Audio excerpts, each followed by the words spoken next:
வணக்கம் தமிழ் மாணவர்களே. இது ஸ்டெம் நீட் அகாடமி தமிழ் வழி பயிற்சி வகுப்புக்கான சிறப்பு யூடியூப் வடிவ சேனல். சரிங்களா? இப்போ நம்ம இந்த மின் சுற்று இதில் கொஞ்சம் சிக்கலான மின் சுற்றா இருக்கு.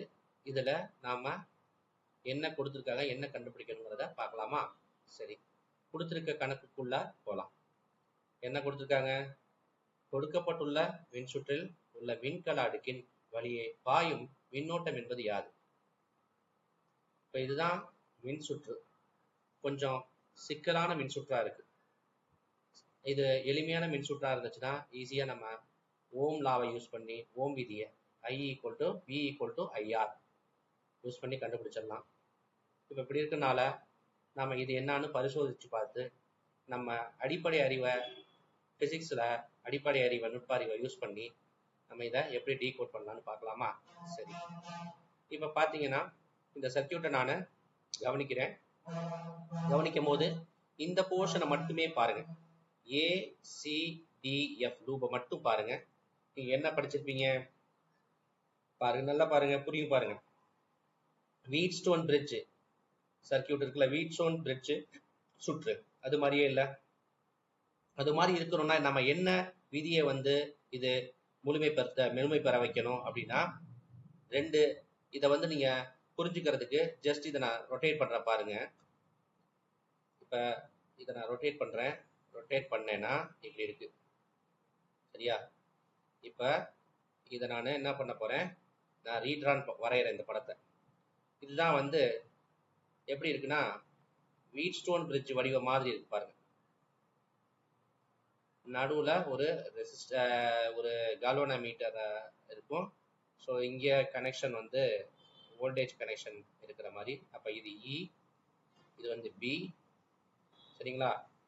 இந்த ரெசிஸ்டன்ஸ் 3 ஓம், இந்த ரெசிஸ்டன்ஸ் 5 ஓம், இந்த ரெசிஸ்டன்ஸ் 2.5 ஓம், இந்த ரெசிஸ்டன்ஸ் 1.5 ஓம்.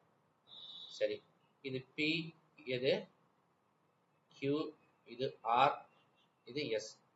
இப்போ பார்த்தீங்கன்னா இதால டிவைட் பண்ணுங்க. P/Q = R/S. இந்த சமன்பாடு சமனாகுது. அதனால இது வழியா எந்த ஒரு கரண்ட்டும் போகாது. அதனால இதை எலிமினேட் பண்ணிடலாம், இதை நீக்கிடலாம். சரிங்களா? இதை நீக்கிடலாம். அப்ப நீக்கிட்டோம்னா நம்ம இந்த பகுதியை மட்டும் நம்ம சால்வ் பண்ணலாம். அப்படி எப்படி சால்வ் பண்றது அப்படின்னா, பார்த்துக்கணும். ரெசிஸ்டன்ஸ் வடிவத்தை போட்டுக்கிறேன். ஸோ இது ரெண்டும் சீரீஸா இருக்கு. சீரீஸா இருக்கனால என்ன பண்ணிக்கலாம், ஆட் பண்ணிக்கலாம். இது ரெண்டும் சீரீஸா இருக்கு, அதாவது சீரீஸா இருக்கனால ஆட் பண்ணிக்கலாம். சரிங்களா? பக்க இணைப்பு, தொடர் இணைப்பு. இப்ப தொடர் இணைப்புல இது இருக்கனால ரெண்டையும் கூட்டிக்கிட்டீங்கன்னா என்ன வரும்? 3, 5, 8 வரும். 8 ஓம். இது ரெண்டும் தொடர் இணைப்பு. கூட்டிக்கிட்டீங்கன்னா என்ன வரும்? 1.5. 5 உள்ள கூட்டிங்கன்னா 3, 4 ஓம் வருது. அப்ப இது என்ன பண்ணலாம், அப்படியே நீங்க என்ன பண்ணுவாங்க, எல்சிஎம் எடுத்து 1R ஈக்குவலன்ட் வேணும்னா இதான் தெரியுமா, 1/R1 1/R2 அப்படி வரணும்ல. ஸோ அப்போ அது மாதிரி வரணும்னா ஈஸியாக நீங்கள் என்ன பண்ணிக்கலாம், 1/R1க்கு 8, R2க்கு 4 வேணுமா? R ஈக்குவலன்ட் கண்டுபிடிக்கணும். 2ஆல் எல்சிஎம் எடுத்தீங்கன்னா 1/8, 2/8. அப்போ 1/8, 2/8, 3/8ன்னு வருது. R ஈக்குவலன்ட் 8/3ன்னு வரும். சரிங்களா? அப்போ தான் நான் கண்டுபிடிச்சிட்டேன், 8/3ன்னு கண்டுபிடிச்சிட்டேன். இந்த ஹோல் இதுவும், இந்த சர்க்கியூட் ஹோல் இதுவும் என்ன இருக்கு, ஹோல் இதையும் எடுத்துட்டு இங்கே நான் பார்த்துட்டு 8/3ன்னு கண்டுபிடிச்சிட்டேன். அப்போ இதை திருப்பி ரீடர்ன் பண்ணலாமா? இது எல்லாத்தையும் அழைச்சிடலாமா? எல்லாமே அழைச்சிடலாமா?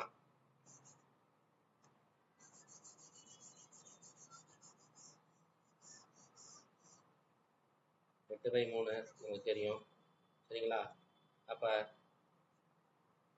8/3 இது இ, இங்க பி, சரிங்களா?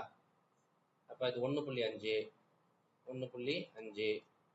அடுத்தது இது 5.5. அடுத்தது இங்கே 1/3. இது மின்கலன் 1/3. ஸோ எல்லாமே ஒரு சுற்றுல இருக்குது. இப்போ எல்லாமே தொடர் இணைப்பில் இருக்குது. பக்க தொடர் இணைப்பில் இருக்குது. சரிங்களா? தொடர் இணைப்பில் இருக்குன்னா எல்லாத்தையும் ஆட் பண்ணுங்க. 1/3, 8/3. இதை வந்து 1.5 3/2 எழுதிக்குங்க. 5.5 11/2 எழுதிக்குங்க. எல்சிஎம் எடுத்தா 6 எல்சிஎம். அப்போ 2 இங்கே 16, இங்கே 3 9, இங்கே 33 /6. ஒன்றுல எல்சிஎம் எடுத்துருக்கேன். சரிங்களா? எவ்வளோ வருது?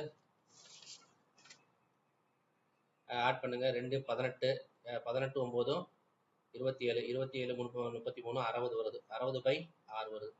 சரிங்களா? 60/6. 60/6 என்ன வருமா? என்ன வரும்? 60/6 10 வருமா? 60/6. அதான் என்னது? Total resistance. டோட்டல் இந்த சர்க்கியூட் கொடுத்துருக்க மின்சுற்றோட டோட்டல் ரெசிஸ்டன்ஸ் 10 ஓம். அப்போ V = IR. மின்கலன் எவ்வளோவா கொடுத்துருக்காங்க? மின்கலன் எவ்வளோ கொடுத்துருக்காங்க? 5 வோல்ட் கொடுத்துருக்காங்க. 5 வோல்ட்டை இங்கே சப்ஸ்டியூட் பண்ணுங்க. I தான் கண்டுபிடிக்கணும். இந்த சுற்றோட மொத்த கரண்ட், இந்த சுற்றுல பாயக்கூடிய கரண்ட் இது 10ன்னு தெரியும். அப்போ I 5/10 எவ்வளோ வரும்? 1/2 0.5 ஆம்பியர். 0.5 ஆம்பியர் அதில் இருக்கான்னு பாருங்கள். 0.5 ஆம்பியர் கொடுத்துருக்க ஆப்ஷனில் இருக்கான்னு பாருங்கள். 0.5 ஆம்பியர் இருக்குது. சரிங்களா? 0.5 ஆம்பியர் ஆன்சரில் இருக்கும். ஸோ அதுதான் கரெக்டான விடை. சரிங்களா? இப்போ இந்த மின்சுற்றில் பாயக்கூடிய மின்னோட்டமானது 0.5 ஆம்பியர். தேங்க்யூ.